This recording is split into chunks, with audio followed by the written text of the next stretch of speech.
이 지금 이 책을 보면서 한 사람이 눈에 좀 띄던데 백종선. 예. 백종선이 그 수행실장이었잖아요. 그러니까 수행 비서. 수행 비서. 수행 비서. 예. 예. 그런데 이 사람이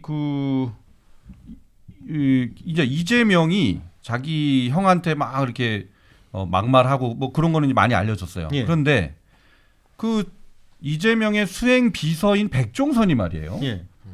자기 상관이잖아요. 자기 상관의 형이잖아요. 그렇죠. 이재선 씨는 예. 자기 상관의 형한테 또 그렇게 막말을 하고 문자를 그렇게 막 보내는 게 상당히 많이 있던데 예. 이런 내용이 더 있어요. 심하죠. 이재명 시장보다 그러니까 백종선의 문자가 더 심해요. 더 심하고 2012년 5월 20일 날 백종선이 이재선 씨한테 보낸 걸 보면 그 아가리를 닦게 해주지. 이런 말이 있어요. 그 아가리를 닦게 해주지. 그러면서 이때 2012년 5월 20일에 이미 백종선이 뭐라고 얘기를 하냐면 이재선의 글을 분석한 결과 미친 사람으로 판명되었다. 라고 5월 20일 날 백종선이 예. 수행 비서가 선언을 해요. 예. 미친 사람이다. 이렇게 선언을 하고 죽인다. 가족 모두 죽인다. 이런 내용의 문자 메시지를 보냈다고 이 책에 이제 예. 기록이 나와 있습니다. 자, 저는 이제 이거 말고도 뭐 심한 내용이 정말 많아요. 근데 우리가 보통 말이에요. 보통 일반적인 관계에서 보면 형제끼리는 뭐 가령 싸울 수 있다고 치죠. 싸우는데 근데 싸운다고 해서 내 직원이 내 가족한테 막 함부로 하면 못 참죠. 뭐라고 그러겠어요? 못 참죠 그거. 예. 야, 네가 뭔데? 넌 가만히 있어. 그렇죠. 내가 하는 거 내가 하는 거고 그렇지. 왜 너까지 그래? 네가 뭔데 이렇게 해야 돼 맞잖아요. 예. 그런데 백종선은 아랑곳하지 않고 더 심하게 형을 막 몰아붙이고 그랬단 말이죠. 이재명과 한통속이 돼가지고 작당한 것으로 보여집니다. 그래서 이가 백종선이 그런다는 걸 이재명이 알고도 전화하니까 안 받은 걸로 그렇게 추정이 돼요. 예. 그래서 그러니까 이재명이라는 사람 한번 마음 먹으면 그걸 이루기 위해서 수단 방법을 안 가리는 성향이 있습니다. 제가 이 책에도 이제 그 결론 부분에 썼지만 이재명이라는 사람은 그 자기 목적 달성을 위해서 두 가지만 충족되면 어떤 일이든 할 수 있다. 두 가지. 네. 첫째, 자기 권력 강화에 도움된다고 생각할 것. 권력 강화 도움. 예. 네. 둘째, 무리가 안 일어나거나 자기 권력으로 그걸 막을 수 있을 것. 두 가지만 충족되면 어떤 일인지 할 수 있는 사람. 아니 제명하게 1인자시니까 예. 여쭤보는데 예. 어제도 보니까 대장동 재판을 했는데 예. 그 소식을 기자가 물어보니까 예. 이재명 후보한테 대장동 재판했어요? 뭐 이런 식으로 얘기를 하더라고요. 재판 전혀 관심 없는 척. 예, 재판 그렇죠. 그러니까 그래서 그런 쇼를 아주 잘합니다. 장 변호사님이 느끼시기에 이재명 특유의 방식이랄까요? 대응 방식이라든지 또 장변 또 취재를 해보셨고 뭐 이재명 쪽하고 뭐 직간접적으로 어떤 많이 경험하고 알죠. 예, 그런 특유의 이재명의 방식이 있다 이런 것들이 좀 있을까요? 저한테 물으시는 겁니까? 아니 장영하 변호사님한테. 그러니까 오늘 일반 일김삼장입니다. 보통 사람들과 완전히 다릅니다. 네. 이 대응하는 방식이나 이런 것이 아주 기계적이고 그런 게 능수능란해요. 네. 그러니까 언제 어떻게 바뀔지 모릅니다. 그래 럭비공 같은 사람인데다가 언제 180도 바뀔지 모르고 그러니까 언제 내 편이어도 만약에 자기 부정적이면 예를 들어서 유동규 측근 아니다. 또 뭐 누구 모른다. 김문기 씨도 모른다. 아니 그게 그럼에도 불구하고 지금 그거 그러니까 그런 사람이기 때문에 그 의도적으로 모른 채 했을 거라고 생각됩니다. 그거 모를 리가 있겠습니까? 그거 밑에 비서들이 저 같이 선거 운동원들이 그거 보고 안 했겠어요? 왜냐하면 효과적으로 대응을 해야 되니까. 네. 그러니까 미리서 그런 사실을 알고 분명히 물을 것이다. 그럼 이렇게 대응을 해야지. 그랬지 않았을까? 과거 여러 가지 하는 예를 보면. 혹시 이재명 후보하고 이렇게 일면식이라든지 얘기를 해본다거나 이런 적이 있으셨나요? 저요? 그러면 뭐 많이 해보지는 않았지만 네, 만난 적이 있으세요? 그러면 2010년대 제가 이 선거 캠프에 그 상임 고문을 가서 선거를 적극 돕기도 하고 예. 지금 제가 이제 최근에 이렇게 보니까 성남일보에 그때 당시 이제 그 개표 현장에 이재명 그 시장 후보자가 가운데 앉고 오른쪽에 김미 전 국회의원이 앉고 제가 왼쪽에 앉고 그런 사진도 그러니까 성남시장 첫 번째 당선된 2010년 네, 도왔습니다. 그 개표 현장에 적극 도왔습니다. 후보 바로 옆에 앉아 계셨던 분이 장영하 변호사님이었어요. 그렇죠. 그래서 그 아침에 6시쯤 넘었을 때 두 분이 술이 좀 권하해가지고 와서 시장 축하드립니다. 넙죽 절할 때 구두발 올라가서 걷어 차려고. 누구를요? 장영하 변호사를 찰라고 아니 이제 넙죽 절한 사람을 넙죽 절한 사람 왜 차요? 여기 책을 읽으셨다고 안 읽었는데 읽으셨는데 이제 제가 그렇게 추임새입니다. 이렇게 추임새. 하는 거죠. 참 왜 그러십니까? 미안합니다. 미안하고 아니 그런데 아니 자기한테 절하는 사람을 찾려고 네. 했다고요? 그러면 제가 제가 말아라. 제가 그러니까 네. 이 분노 조절 장애 그런 충동 조절 장애가 네. 있습니다. 이재명 혹시 나한테 아는 척하지 마 이런 거였나요? 그 사람이 그런 것까지는 잘 모르겠습니다. 깨름직한 잘 모르겠는데 신분이라서? 어쨌든- 그런데 이게 이 말씀이 저는 사실로 드려지는 이유가 뭐냐면 네. 경기도지사 당선되고 언론과 인터뷰할 때 음. 다른 언론도 아니고 MBC였어요.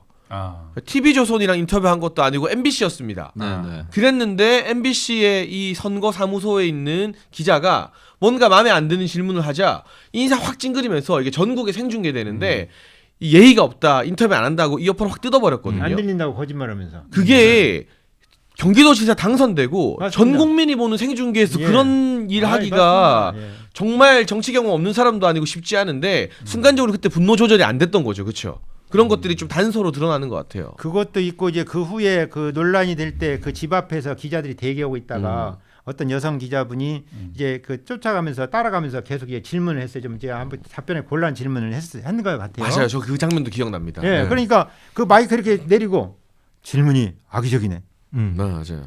아니 저한테도 2012 책에도 썼습니다만 2014년도에 그 시장 재선되고 나서 제가 이제 성남시 호남향후회장 역임했기 때문에 매월 27일 호남향회를 하는데 그 자리 보니까 이제 저도 축하드립니다 하고 악수하면서 이제 덕담 의례적인 덕담을 했어요. 네. 근데 어떻게 하는 줄 아세요? 손을 잡고 눈 빤히 쳐다보면서 축하하고 싶지 않을 텐데요. 그리고 옆으로 가요. 남들은 안 들리게. 옆에 몇 사람 들었죠. 왜 그래요? 안 들리게 좀 귓속말로 한 게 아니고 예. 옆에 듣죠. 그래 두 분은 어떻게 관계가 좀 악화되신 겁니까? 한때는 선거를 도우셨는데 저하고 계기가 있었을 것 같아서. 계기가 있은 건 아니고요. 네. 아까 말씀드렸다시피 개표하는데 벌써 발로 걷어차려고 오고 네네. 이 사람 문제가 많은 사람이네. 그때 예. 그런데다가 또 그다음에 뭐 형 정신병 입원시키려고 그러지. 네. 그래서 제가 2013년도에 유럽 여행을 갔다 오면서 이제 그 미술관에서인가 박물관에서 보니까 그 존 하트필드의 그 이제 그 풍자 그림이 있는데 거인 소나기로 사람들이 목을 쥐고 이렇게 흔드는 그런 풍자 그림이 네. 있더라고요. 제가 이 책에도 있었는데 여기 앞부분에 네. 맨 앞에 있더라고요. 예. 네. 직접 그래서 제가 사진 찍어왔어요. 읽었다니까요. 바로 성남시 현황이 눈에 선이 보여서 정말 야 이게 정말 어떻게 표현을 풍자를 잘했지 표현을 잘했지 해가 직접 사진 찍어왔다니까요. 네. 그 뭐 이런 또 언론 인터뷰 관련된 이재명 에피소드는 여러 가지가 있죠. JTBC하고 생방송 인터뷰를 할 때도 예. 책임질 부분이 있으면 책임지겠습니다라고 본인이 금방 얘기해 놓고도 예. 앵커가 그걸 다시 물어보니까 난 그런 얘기 책임지겠다고 얘기한 사실이 없다 이렇게 그렇죠. 얘기하고 예. 그 굉장히 시청자들이 황당했었죠. 그러니까 본인이 금방 한 얘기도 그렇게 뒤집어 버리는 이런 모습들이 여러 차례 보여져 왔었죠. 그러니까 이제 장 변호사님이 쭉 지금 겪어보고 지켜보고 했던 이재명 후보의 그런 인격을 보면 자기가 한 말도 그렇게 쉽게 뒤집어 버리고 지금 공약들도 그러잖아요. 예. 공약들도 예. 뭘 100만 원 전 국민 100만 원 주겠다라고 얘기를 했다가 나중에 비판이 일어나면 뭐 국민이 반대하면 안 하겠다. 그리고 또 슬쩍 또 뒤집어 버리고요. 그래서 그런 이게 이분의 원래 캐릭터라고 예, 볼 수 그러니까 있습니다. 그렇습니다. 그래서 그런 부분들이 단편적으로는 많이 나왔지만 네. 종합해서 이재명이라는 사람이 어떤 사람인가를 알 수 있는 자료가 전혀 없었습니다. 네. 그래서 아까 이제 뭐 비유를 했습니다만은 이제 그 눈에 안 보이는 분이 그 손바닥으로 이제 코끼리 이렇게 그 만져서 코끼리를 그리듯이 그런 형태의 자료들만 있지 종합적인 자료가 없는데 네. 그래서 종합적인 자료를 좀 만들자. 가장 이제 적나라한 것이 가장 중요한 것이 그 이재명과 이재명 형과의 관계다. 이걸 제대로 좀 그림을 그려서 코끼리를 제대로 그려보자 해가지고 쓴 책이 이 책입니다. 그래서 그러면, 2가 나옵니까? 굿바이 이재명 2? 지금 현재는 계획이 없습니다. 없습니까? 현재는 계획이 없고요. 네. 예. 이제 또 앞으로 좀 시간이 지나서 또 사정에 따라서 뭐 자료도 제가 많이 갖고 있으니까 네. 쓸 수도 있고 한데 네. 어쨌든 간에 더구나 중요한 국면 아닙니까? 그리고 국민들이 이제 관심이 이목이 집중되는 국면이고 그래서 네. 실체를 좀 알려야 되겠다.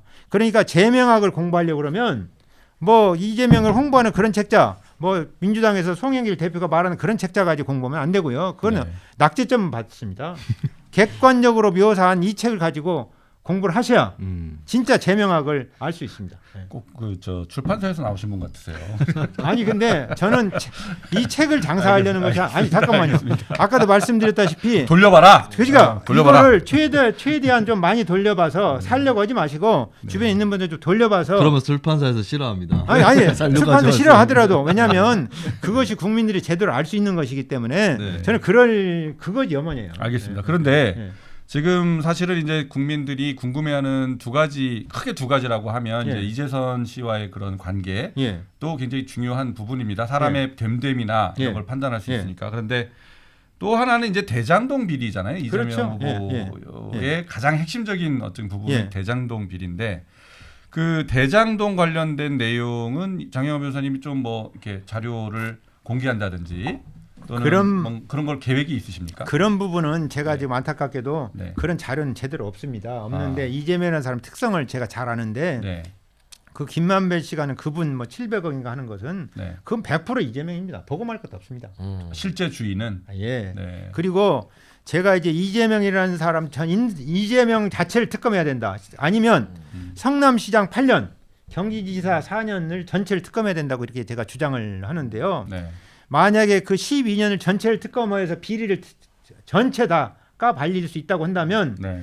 적어도 그 금액이 적으면 수백억, 많으면 수천억, 네. 아니면 조 단위를 넘어갈 수도 있습니다. 대장동 비리만 해도 그 뭐 어마어마하지 않습니까? 그러면 이제 대장동은 뭐 자료가 아직 준비가 안 되시다 예. 그러면 이제 또 계속 문제가 됐던 게 그 FC 성남. 그렇죠. 예. FC 성남 그건 문제가 제가 있잖아요. 잘 압니다. 그건 잘 아세요. 제가 직접 고발했고 네. 그거는 지금 현재 상태에서 재판에 회부해도 유죄 나올 것이 유죄 판결 받을 것이 확실시 되고 그건 특가법상 뇌물죄가 성립된다라고 보시는 거죠. 그렇죠. 그렇죠. 그러니까 제3자 뇌물죄는 현재 상태에 갖고 있는 자료만 가지고도 100% 확실할 수 있고 네.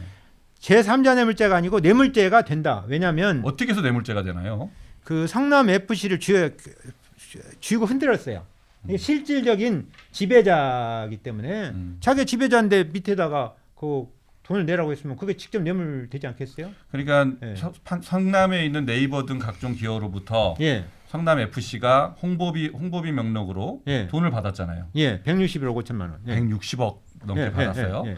그러면 그 돈이 이재명 주머니로 들어갔나요?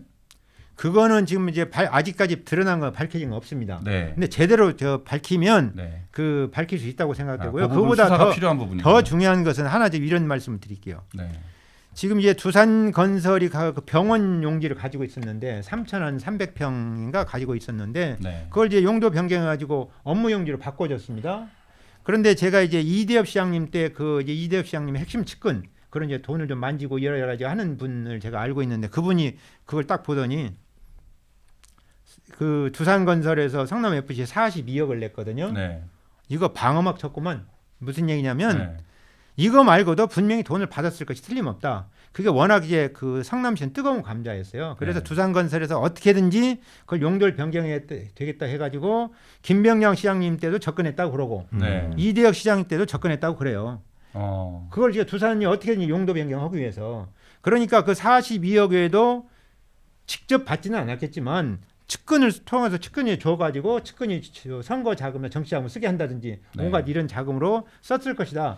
그것이 수십억에 달할 것이다. 이런 지금 예상을 하고 있습니다. 그러면 사실 그게 훨씬 더 중대한 범죄인데 아직 수사나 재판도 이루어지지 않고 있잖아요. 그러니까 그런 부분을 이제 두산건설의 장부를 압수수색해 가지고 네. 분석한 다음에 두산건설 직원들 불러서 따져 물어보면 금세 밝혀질 그래서 일을 특검해야 된다 이런 말씀이시죠. 그렇죠. 경찰은 알겠습니다. 그냥 형식적으로 그냥 뭐 상남 FC에 압수수색하고 이렇게 해놓고 뭐 증거가 없다 이렇게 오리발 내미는데 현재 상태만 해도 제3자 뇌물죄는 뚝 떨어진다 이겁니다. 알겠습니다. 그 부분도 기회가 있으면 좀 더 그 부분만 좀 집중적으로 좋습니다. 말씀을 나눴으면 좋겠다는 생각이 드네요. 예, 근데 벌써 우리 그 예언 AS도 안 하고 곧바로 시작을 해서 말씀을 나누기 시작했는데 벌써 1시간이 됐어요.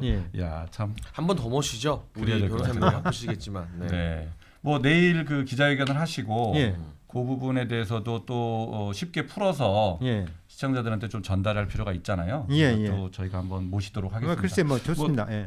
우리 장평론가님, 김평론가님 뭐 질문 근데 저는 개인적으로 그 이제 조폭 연루설 강하게 주장하는 박철민 씨 예. 있잖아요. 그분과 관련된 것들도 맞아요. 궁금한 게 참 많았는데 맞아요. 그거는 장영하 변호사님 다시 모시는 2부에서 예. 그 기자회견 끝나고 다음 주나 다다음 주에 한번 다시 모셔서 집중적으로 한번 1시간 내내 조폭 연루설만 해부해도 모자라다는 생각이 들기 때문에 그 이야기도 좀 나눠보고 예. 싶습니다. 네. 그분 언제 나와요?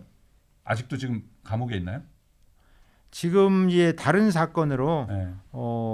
꽤 형을 많이 받아가지고 아이고, 항소심 진행 그렇구나. 중이기 때문에 그러면 당분간 나올 가능성이 변호사님한테 들어야 없습니다. 되겠군요. 예. 네, 김평론은 네, 저는 뭐 질문보다는 소감을 좀 말씀드리고 싶은데 저는 일례로 해경군 김씨 사건 있잖아요. 네, 이것도 사람들이 많이 모르고 그냥 지나갔구나 이런 생각도 많이 들더라고요. 맞아요. 그게 사실은 이재명 후보가 유력 대선 주자인데도 그 동안에 그러니까 논란은 되게 많았는데 검증은 그렇게 좀 안 됐다라는 생각이 요즘에 많이 들었습니다. 맞습니다. 그리고 민주당에서 마치 비주류 정치인처럼 그렇게 그동안 인식되면서 오히려 검증을 좀 비켜나 있었던 게 아닌가 네. 예, 그런 생각이 들어서 사실 뭐 대선이 그렇게 많이 남지는 않았지만 계속해서 검증은 철저하게 이루어져야 된다라고 하는 그런 생각이 또 들었습니다. 네.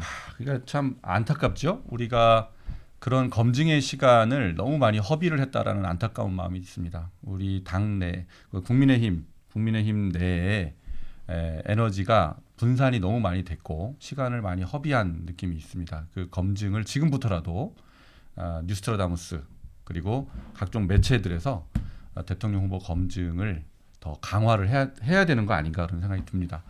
자, 오늘 뉴스트라다무스는 장영하 변호사님, 굿바이 이재명의 저자 장영하 변호사님을 모시고 말씀을 나눠봤습니다. 어떻게 좀 많이 이해에 도움이 되셨나 모르겠습니다. 다음에 또 모셔서 더 깊은 얘기 나눠보는 걸로 예고를 드리고 오늘은 여기서 마치도록 하겠습니다. 감사합니다. 뉴스트라 다무스.